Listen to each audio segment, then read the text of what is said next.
स्वामी जी, जातीय में जो लोग बटे हैं उनको एकजुट करने के लिए 314 दिन से आप भिक्षा यात्रा चला रहे हैं, लेकिन ये बिहार सरकार ने जातियाँ पेश कर दी, आंकड़े दे दिए। मैं समझता हूँ कि इस सदी का सबसे बड़ा महापाप किया बिहार सरकार ने जातीय गणना कराकर। एक तरफ पूरा देश गांधी जी का जन्मदिन मना रहा था और महात्मा गांधी थे जिन्होंने कॉम्युनल अवार्ड का बहिष्कार किया था 1932 में। अब सोचिए कि देश के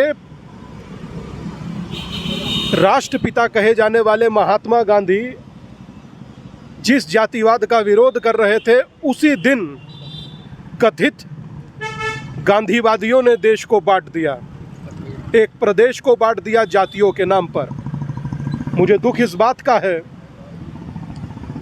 कि जिस यात्रा को करते करते आज 314 दिन हो गए और पश्चिमी उत्तर प्रदेश को जोड़ने में कामयाब रहा।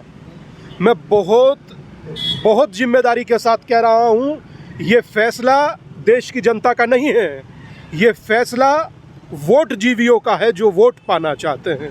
और मुझे आभार व्यक्त करना चाहता हूँ देश के प्रधानमंत्री का। उन्होंने कहा कि देश को जात पात से ऊपर उठना चाहिए और सबसे बड़ी कोई जाति है तो वो गरीबी है। मैं समझता हूँ कि गरीबी को एक होकर अमीर हुआ जा सकता और बिखर कर गरीब। देश का हर व्यक्ति तय करे कि वो बंटकर गरीब होना चाहता है या यूनाइट होकर अमीर।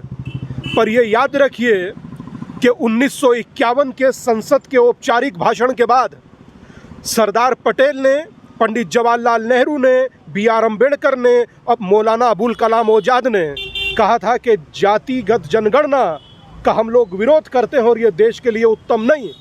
और 1951 में सरदार पटेल ने जातिगत जनगणना की मांग को ठुकराया था।